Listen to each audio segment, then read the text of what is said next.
Assalamualaikum warahmatullahi wabarakatuh. Ibu serta Acana, abdi sapara kanca di kelompok 2 kelas 10 TKIC bade nuhunkeun waktosna kanggo ngawawancara perkawis bimbingan konseling di SMK Negeri 1 Majalengka. Oke, mohon mangga. Mangga. Bu, wasta ibu teh saha? Nami Abdi Pratiwi Marisa Latif. Tos sabaraha lami ibu ngawulang di dieu?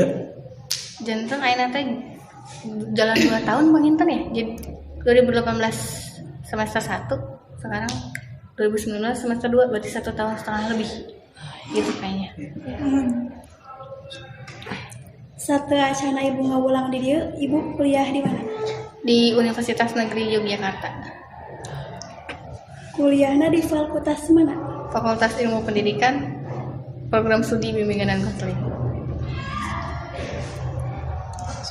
Sapertos kumaha ari disebat bimbingan konseling teh? Oke, begini ya, saya kasih gambaran sedikit mungkin tentang bimbingan dan konseling. Jadi bimbingan konseling kan lebih menekankan kepada perkembangan peserta didik.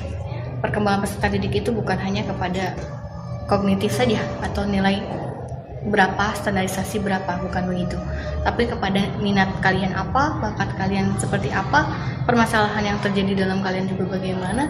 Bimbingannya kan ada 4, bimbingan pribadi, bimbingan karir, bimbingan belajar, dan bimbingan sosial. Dari keempat bimbingan tersebut kan sudah jelas punya prospek permasalahannya masing-masing gitu. Jadi kalau bimbingan sosial mungkin cenderung lebih kepada pertemanan kalian seperti apa. Bimbingan belajar mungkin lebih cenderung kepada prestasi kalian di kelas seperti apa. Kurang lebihnya begitu. Upami bimbingan konseling aya sabaraha macam? Macamnya gimana nih maksudnya? Kalau macam cuma satu, bimbingan konseling saja. Cuma memang tadi saya jabarkan ada 4 aspek itu kan. Ada aspek bimbingan pribadi, bimbingan sosial, bimbingan karir, dan bimbingan belajar. Dari keempatnya itu kami sesuaikan, seharusnya kami sesuaikan dengan individu masing-masing gitu loh. Kebutuhan kalian setiap orang kan berbeda, kebutuhan individu berbeda, jadi dari keempat itu disesuaikan. Misalnya bisa jadi Suryanti punya masalah sama sosial, bisa jadi Syarif punya masalah sama karirnya, kan setiap orang penanganannya harus berbeda. Jadi kalau bertanya bimbingan konseling, ya bimbingan konseling ada berapa ya? 1, cuma memang kita mempelajari keempatnya gitu. Upami bimbingan konseling di SMK eta ngawulangna kumaha we, Bu?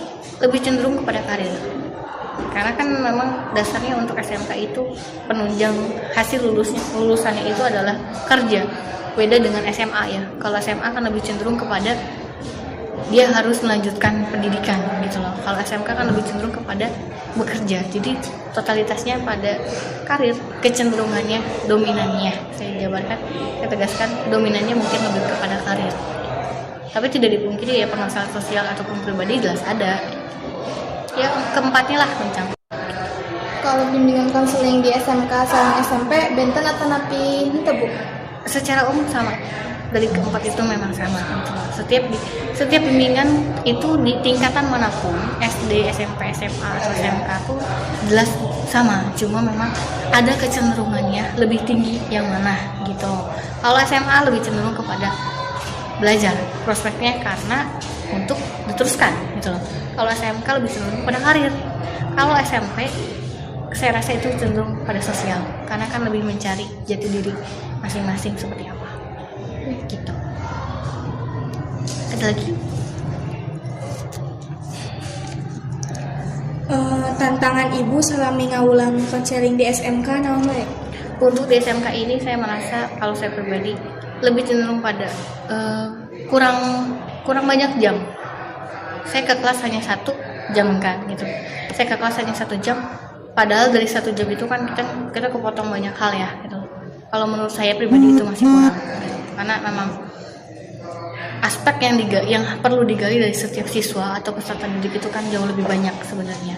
Jadi itu sih kalau menurut saya tantangannya. Terus kan jadi kayak semester 1 di kelas 1, semester 2 di kelas 12. Seperti terkesan saya melepaskan begitu saja, tapi kan tidak pada kenyataannya. Begitu. Kumaha sistem ngawulang ibu di SMK ini? Oke, kalau saya menerapkan dari awal kita masuk, saya kan menjabarkan permasalahan saya nanyakan maksudnya kepada kalian untuk menuliskan permasalahan apa saja dan keinginan apa yang ingin didapat dari BK. Kan saya awal gitu, jadi memang itu sebagai bahan pertimbangan saya apa yang perlu dijabarkan di kelas gitu loh, karena setiap kelas kan jelas berbeda penanganannya. Itu kalau misalkan sistem mengulangnya ya secara prosedural dari pusat memang harusnya ada pengumpulan data ya, atau apa sih, asesmen, penyebaran asesmen, karena setiap orang beda kebutuhan, sebaiknya begitu. Cuma yang saya terapkan secara kasarnya saja gitu. Kalau secara asesmen khusus ada jelas sendiri namanya gitu loh. Cuma kan saya mah menyebarkan saja, kan maksudnya menyebarkan apa yang kalian inginkan gitu. Kalau untuk sistem mengajar saya begitu. Silakan, ada lagi? Untuk kalau upami strategi Ibu untuk sistem pembelajaran itu seperti apa strateginya? Strategi pembelajaran menurut saya strategi pelajaran yang saya harus terapkan simple, tapi kita sopan santun. Kan saya menjelaskan, oke, saya teman tapi kita punya aturan gitu kan. Saya harus menjelaskan, oke, kita teman tapi saya tetap guru gitu loh. Jadi kalian bebas bercerita dengan saya kapanpun, cuma saya pun punya rundown jadwal, kan sudah saya jabarkan di kelas. Tidak boleh menghubungi saya sebelum jam 7 dan sebelum jam 7 pagi, dan tidak boleh menghubungi saya setelah jam 7 malam gitu. Ya, sistemnya mungkin seperti itu agar kita mempunyai komunikasi yang bagus, tapi kalian juga menghargai saya sebagai guru gitu. Ada lagi yang lain? Cukup? Oke, terima kasih. Hatur nuhun Bu, punten bilih aya kelepatan sami tadi wawancara. Simpring tutup. Wassalamualaikum warahmatullahi wabarakatuh. Waalaikumsalam warahmatullahi wabarakatuh.